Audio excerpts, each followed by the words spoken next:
అలాగే పివిఎల్ నరసింహారావు గారు, డివిఆర్ కుమారస్వామి శాస్త్రి గారు క్రికెట్ టోర్నమెంట్ని ఈరోజు 3 రోజులుగా ఇక్కడ నిర్వహించుకోవడం మరి మీ అందరికీ కూడా ప్రత్యేక అభినందనలు. ఎందుకంటే 50 సంవత్సరాలు అయినా కూడా ఇంకా బందర్ మీద మమకారం, మీ ఫిట్నెస్ కన్నా కూడా బందర్ మీద మమకారంతో ఇక్కడికి వచ్చినందుకు మిమ్మల్ని అందరూ కూడా పేరు పేరున అభినందనలు తెలియజేస్తాము. చాలా సంతోషం. మరి మనం అంతా చిన్నప్పటి నుంచి ఎక్కువ సమయం గ్రౌండ్లోనే గడిపాం. నాకు తెలిసి నేను స్కూల్ వదిలిన వెంటనే మేము గ్రౌండ్లో ఒక ఏ బాల్ వచ్చి ఎట్టించడంతో తెలీదు, ఆడుతూ ఉండేవాళ్ళు. అంతమంది అక్కడ ఉండేవాళ్ళు. మరి తర్వాత మరి మా క్లాస్మేట్స్ కూడా ఇక్కడే ఉన్నాడు, పిడివి ప్రసాద్ ఉన్నాడు ఇక్కడ, అలాగే బిటి రమేష్, వీళ్ళంతా కూడా మరి అండర్ 19, అండర్ 15, అండర్ 16 అలా అండర్ 19 కంటిన్యూగా వాళ్ళు ఆడుతూ ఉండేవాళ్ళు. చాలా సంతోషం. మరి ఈరోజు ఇక్కడ ఇదే నేషనల్ కాలేజీలో నా అందరికి గుర్తుంది, రంజీ ట్రోఫీ ఇక్కడ జరిగినప్పుడు అజారుద్దీన్ ఇదే గ్రౌండ్లో డబుల్ సెంచరీ చేసి ఇక్కడి నుంచి వెళ్ళిన వెంటనే ఇండియా టీంకి సెలెక్ట్ అవ్వడం కూడా జరిగింది ఆ రోజున. మనకి సికే నాయుడు గారి గురించి మన పెద్దలందరూ కూడా చెప్తూ ఉంటారు, మన బందరవాసి అని. ఆ ప్రేమతోనే ఆయన విగ్రహాన్ని కూడా పెట్టాం బస్టాండ్ దగ్గర. ఆ విగ్రహాన్ని తీసుకెళ్ళి లోన్ పడేశారు ఆ రోజున. మళ్ళీ ఆ విగ్రహాన్ని బయటకు తీసుకొచ్చి ఆయన విగ్రహాన్ని అక్కడ ఏర్పాటు చేసుకోవడం జరిగింది సికే నాయుడు గారి పేరు మీదుగా. అది ఇప్పటికి కూడా మర్చిపోలేను. అలాగే దాన్ని ఓపెనింగ్ చేసింది కూడా అనిల్ కుంబ్లే గారిని తీసుకొచ్చి దాన్ని ప్రారంభోత్సవం చేసుకోవడం కూడా జరిగింది ఆ సందర్భంగా.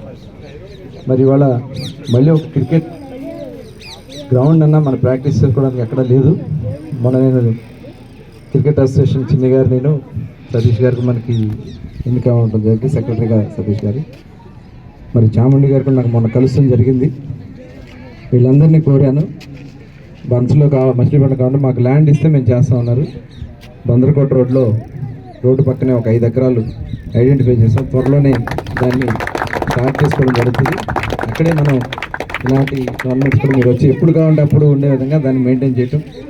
గ్యాలరీ కూడా మనకి అవసరం లేదని అన్నారు, ఎందుకంటే ఏదైనా మ్యాచెస్ జరిగినప్పుడు వాళ్ళు ఆర్టిఫిషియల్ గ్యాలరీస్ ఎక్కడ కావాలంటే అక్కడ తెచ్చుకొని మనం ఇమీడియట్గా ఫిక్స్ చేసుకోవచ్చు అంటారు. కాబట్టి గ్యాలరీతో సంబంధం లేకుండా ఇమీడియట్గా అక్కడ ఇది చేయడానికి ఏర్పాటు చేసుకోవడం కూడా జరుగుతుంది.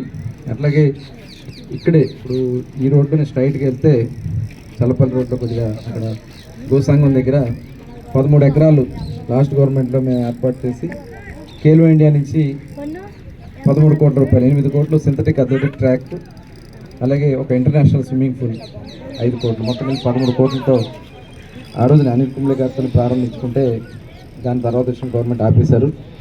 ఆ స్థలాన్ని కూడా తీసుకెళ్ళి వేరే వానికి స్కిల్ డెవలప్మెంట్ అని 1 ఎకరం, ఇంకోటి డిస్ట్రిబ్యూట్ చేయడానికి వాళ్ళ ప్రపోజల్స్ అన్నీ అయిపోయినాయి.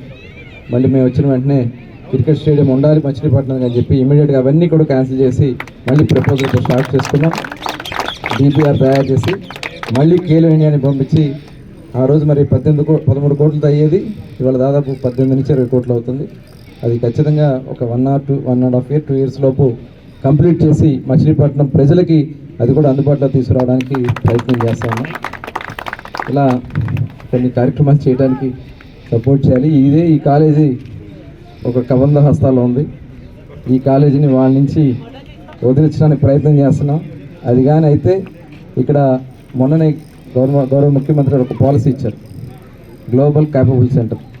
ఆ గ్లోబల్ క్యాపబుల్ సెంటర్ ఆంధ్ర రాష్ట్రంలో మొట్టమొదటిది మన నేషనల్ కాలేజీలోనే దాన్ని ఏర్పాటు చేయడానికి ఇవాళ మేము మరి ఆ భగవంతుడు కూడా దాన్ని సపోర్ట్ చేస్తే ఖచ్చితంగా అవుతుంది.